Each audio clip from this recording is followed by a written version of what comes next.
The scream came at 12:03 a.m. It wasn't loud. That was the worst part. It slipped through the frozen air like a breath dragged across glass. Thin, strained, almost polite. As if whoever made it didn't want to wake anyone. As if they already knew no one would help. I was standing at my bedroom window, watching snow fall under the orange glow of the streetlight. Christmas Eve. The world hushed. Even the dogs had gone silent. The scream came again. Closer. Then something hit the front door. Not a knock. A wait. The house shuddered, wood groaning like it was tired of holding together. The lights flickered once. Just once. Enough to make my heart forget how to beat. I listened. Nothing. No footsteps running away. No engine. No voices. Just the slow, patient sound of snow settling on the roof. Then my phone buzzed. Unknown number. Did you hear it too? My throat went dry. I typed back with shaking fingers. Hear what? The reply came instantly. Don't open your door. From the hallway, I heard the sound of something breathing. And it wasn't coming from inside the house. It was breathing from the other side of the door. The lock held, but the sound it made stayed with me. That thin metallic click echoed through the house long after my hands left the door, as if the sound itself had crawled into the walls and refused to leave. I stood frozen in the hallway, my back pressed to the peeling paint, listening to my own breathing like it belonged to someone else. Outside, the porch light flickered. Once. Twice. Then it went dark. The woman didn't move. I knew that without looking. Some instinct, older than logic, told me she was still there, smiling into the darkness, listening to the same silence I was. My phone buzzed again in my hand. Don't let it hear you move. I swallowed hard. The house felt suddenly too large, every shadow stretching longer than it should. This place had always been quiet, but tonight the quiet felt deliberate, watchful. I forced myself upstairs, each step slow, careful. The wood creaked anyway. The sound felt loud enough to shatter glass. I waited after every step, counting heartbeats, expecting the door to explode inward. Nothing. At the top of the stairs, the hallway yawned open. Dark, narrow, familiar and wrong all at once. Family photos lined the walls, their glass faces reflecting nothing but black. My grandfather's portrait hung crooked, his eyes half lost in shadow. For a moment I thought they moved. I reached my bedroom and shut the door without locking it. I don't know why. Maybe some part of me wanted an escape. Or maybe I already knew locks didn't matter. I sat on the edge of the bed and listened. The house breathed. Pipes ticked. Wind brushed the walls. Somewhere deep below something shifted. Slow, heavy, patient. My phone vibrated again. It doesn't rush, the message read. It waits for you to understand. I typed back with trembling fingers. Understand what? The reply came after a long pause. Wyatt chose this house. My eyes drifted to the ceiling, where a faint water stain spread like a bruise. This house had never felt empty, even when I first moved in after my grandfather's death. At night, I'd hear footsteps that didn't belong to me. Doors I never opened would be slightly ajar in the morning. I'd blamed old pipes, old wood, old nerves. But there had always been one rule I followed without realizing it. I never stayed awake past midnight on Christmas Eve. Until tonight. A sound floated through the hallway. Soft, almost tender, humming. My blood turned to ice. It was low and unsteady, like someone struggling to remember the tune. A Christmas carol, one my grandmother used to hum while cooking, her voice fading in and out as memory loosened its grip on her. No, I whispered. The humming stopped. Then a voice answered from just outside my door. Ayan. My name didn't sound wrong in her mouth. It sounded familiar. I pressed my hand over my mouth to keep from answering. The doorknob turned. Slowly. The door creaked open an inch, spilling darkness into the room like smoke. I stared at the gap, at the impossible thickness of the shadow on the other side. Why are you hiding? The woman asked softly. It's Christmas. My phone vibrated violently, nearly slipping from my grip. It borrows voices, the message said. Dead ones first. The door opened wider. I caught a glimpse of her face. Too pale, too still. Her eyes reflected no light. Behind her, the hallway stretched farther than it should have, bending inward like a throat. Something tall shifted in that darkness, not stepping forward, unfolding. I screamed. The lights snapped on all at once. The humming cut off mid-note. The door slammed shut with enough force to rattle the walls. Silence crashed down. I sat there for a long time, shaking, unable to move. When I finally stood and opened the door, the hallway was empty. No woman. No shadows.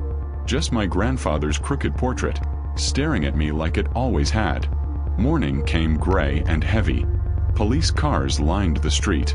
Neighbors whispered in small, frightened clusters. Someone had died overnight. An old man found frozen on his porch, his mouth open like he'd tried to scream but forgotten how. Witnesses said they heard singing. I didn't tell anyone what I heard. That afternoon, as the sun dipped low, an elderly man from the neighborhood mosque stopped me outside my gate. His eyes were tired, afraid. "You stayed awake last night," he said. It wasn't a question. I nodded. His face tightened. "Then it's already begun." "What has?" I asked. He leaned closer, voice barely a breath. "Christmas doesn't belong to the living anymore." Behind him, my house stood silent, waiting. I did not sleep the next night, or the night after that. Sleep felt like a betrayal, of instinct, of memory, of whatever fragile control I still believed I had. Every time my eyes closed, I heard the humming again, thin and patient, drifting just beyond the edge of thought. When I forced myself to stay awake, the house seemed to reward me with silence so heavy it felt staged, as if it were holding its breath. The old man's words followed me everywhere. Christmas doesn't belong to the living anymore. I tried to dismiss him as superstitious. People in this neighborhood grew up with stories. Jinns in alleys, curses stitched into family bloodlines, ghosts that clung to unfinished prayers. Fear passed down like furniture. But the house had changed. Not dramatically. That was the problem. Small things began to slide out of place. A chair angled slightly toward the stairs, as if it had been watching. Doors I knew I had shut standing open by a finger's width. The smell of cold air inside locked rooms. And once, only once, I found a thin layer of frost inside the kitchen window, blooming from the corners inward like a slow infection. I called my mother. "You should come stay with us," she said immediately. Too quickly, as if she had been waiting for the call. "I'm fine," I lied. A pause. Then softer. "Your grandfather hated that house. He lived there his whole life." "Yes," she said. "And he was afraid of it his whole life too." I asked her what she meant. She changed the subject. That night I searched the house. I don't know what I expected to find. Scratches in the walls, hidden rooms, blood under the floorboards. Instead I found nothing. Just dust. Old furniture. Silence that seemed to lean closer the deeper I went, until I reached the storage room beneath the stairs. I had avoided it since moving in. Something about its door unsettled me. Not fear exactly, but recognition.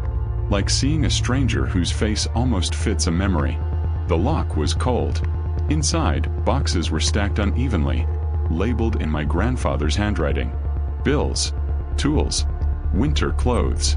At the back, buried beneath moth-eaten blankets, I found a wooden box no bigger than a shoebox. No label. It was warm. I hesitated, then opened it. Inside lay an old cassette tape, its label yellowed and cracked. Christmas Eve. Do not play. My throat tightened. Behind me, the storage room door creaked. I turned. Nothing.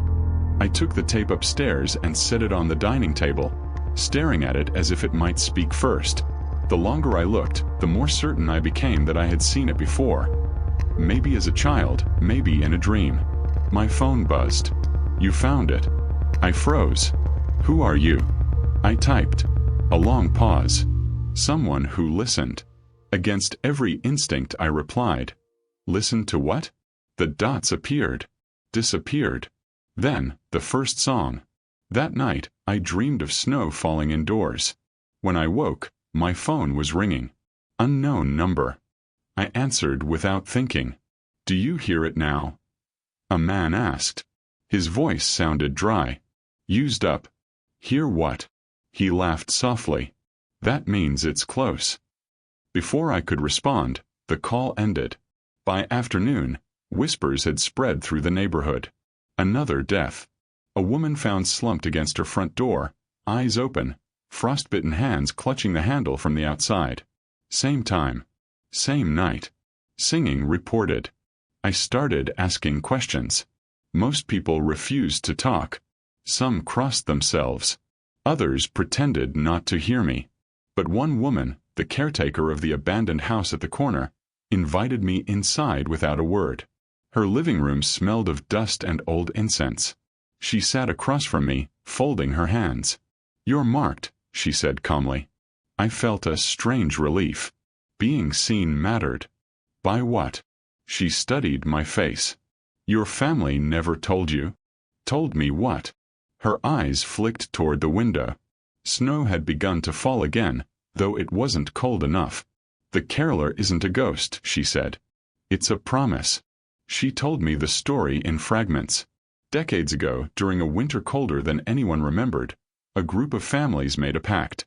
Food was scarce. Power unreliable. People were dying in their homes, unnoticed. They prayed for survival. Something answered. On Christmas Eve, it came singing. Soft, familiar melodies carried by voices the living trusted. It promised warmth, protection, an end to loss. In exchange, it asked for one thing. Someone must always be alone. Each year. At midnight. Someone awake to hear the song. The families agreed. And when they prospered, when the winters softened and the city grew, they stopped listening. Except my grandfather. He was the last keeper, the caretaker said. He stayed awake every Christmas Eve. Sat in that house. Listened. And when he died, her silence was answer enough. That night, the house felt crowded. I heard footsteps above me while I sat downstairs. I heard whispers inside walls that had never carried sound before. The phone buzzed constantly, messages from unknown numbers repeating the same question in different words. "Are you listening?" At 11:58 p.m., the power went out. The house sank into darkness. The humming began immediately. Not from one place. From everywhere. I covered my ears. It didn't help. The sound vibrated through bone, through memory. Faces surfaced in my mind.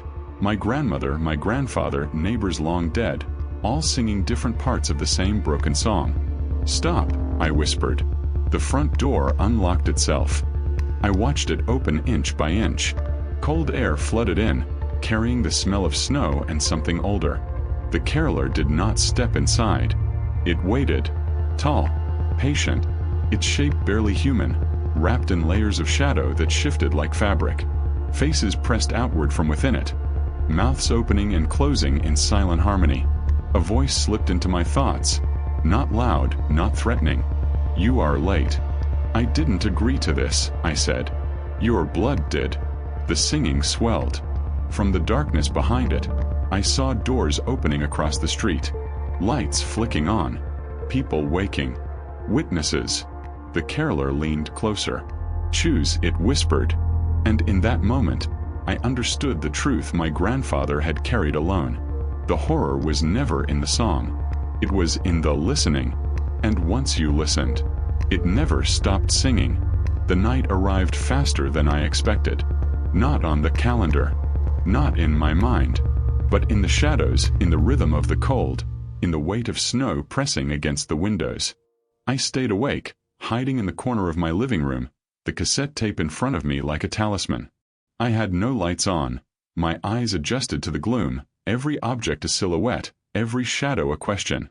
The wind outside was still. Too still.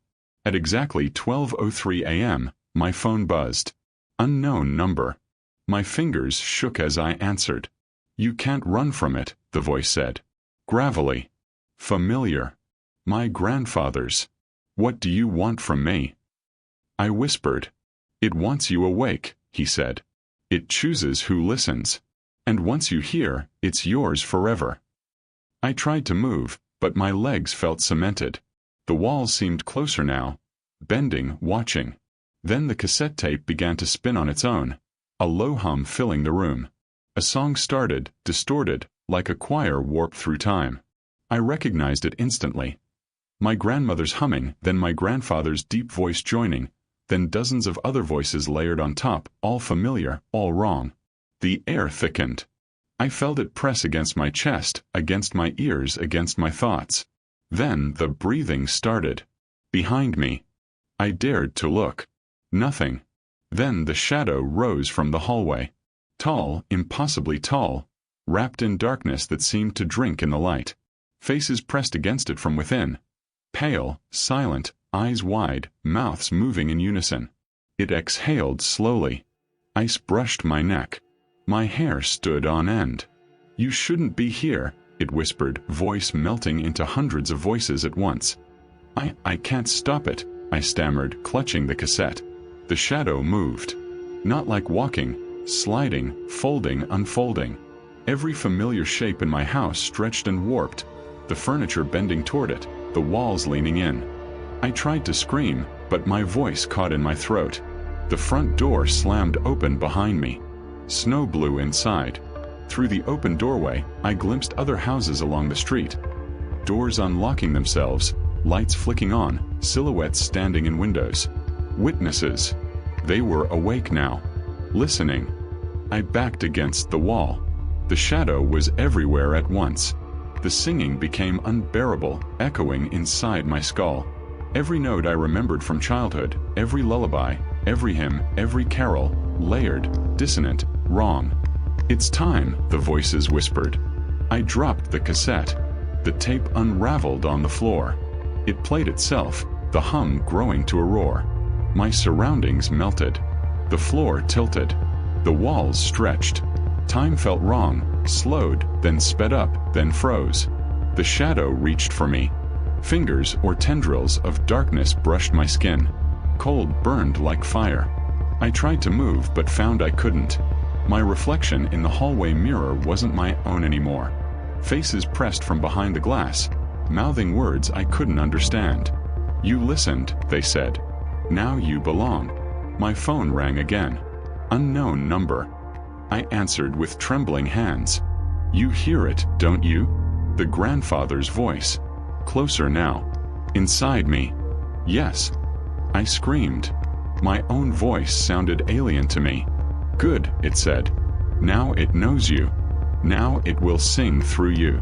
1,000 whispers exploded around me. Every song, every note, every voice I had ever loved or feared came alive in a crescendo that tore through sanity. I tried to cover my ears. Tried to close my eyes. Tried to run, but the house itself seemed to shift, corridors stretching impossibly, doors slamming into walls that weren't there before. The shadow leaned over me. I felt the heat of something alive or undead against my face. I felt hundreds of eyes on me. And then, silence. A single breath. A whisper. "It never stops." Then the house went black. I don't remember collapsing. I don't remember screaming. Only the sensation of being folded into the darkness itself. The walls of the house pressed against me like lungs.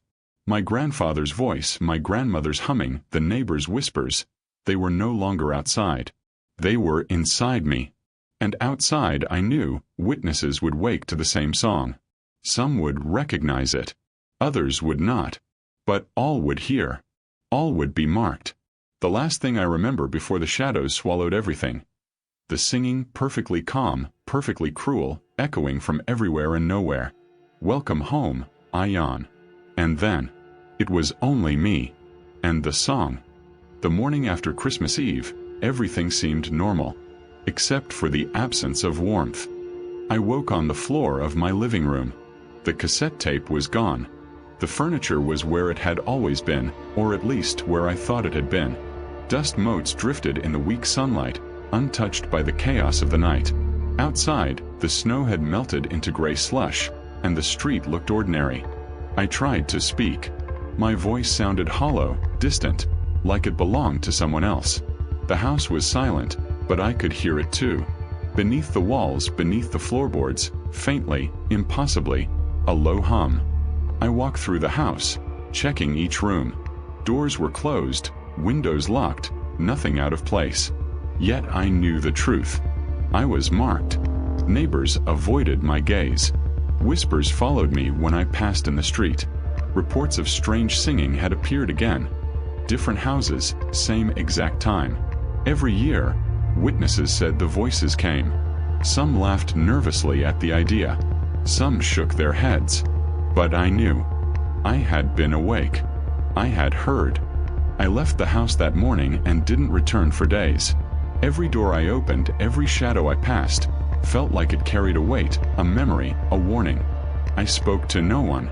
My phone buzzed constantly with unknown numbers, but I ignored them. And yet, the song followed. It drifted into my dreams, fragmentary, fragmented, a chorus of the dead, the familiar and the wrong. My grandmother humming a lullaby I had long forgotten. My grandfather warning me, whispering from beyond the grave. Neighbors' voices, strangers' voices, all singing in harmony with some impossible rhythm that bent reality. I realized then, the caroler was patient, eternal. It did not tire. It did not forget. It waited for those who listened to become part of it. And once it chose, there was no escape. I moved from my grandfather's house soon after. Sold it quietly. No buyers asked questions. No neighbors lingered. The city forgot. But I did not forget. Some nights when the wind is still, I hear the song in empty streets. A hum drifting under the streetlights. Soft. Familiar. Wrong. A warning. A call. I have tried to ignore it. Tried to live as though I am free. But I know better. On Christmas Eve, I am alone. Awake. Waiting. The phone buzzes. Unknown number. A shadow brushes the window. A whisper. Are you listening? And I know with certainty that it never ends. Because the caroler does not forgive. It does not tire. And the moment you hear it even once, you belong. I light a candle in the darkness of my new apartment. It flickers. Shadows stretch. The song begins softly, just beyond hearing, but I feel it in my bones. The hum grows. And I understand, as I always have. Some songs are never meant to be forgotten. Some songs never stop. Some Christmas Eves, they come for you. And the only thing you can do is listen. The candle guttered. Shadows danced on the walls. The room was silent. But I knew. The caroler waits.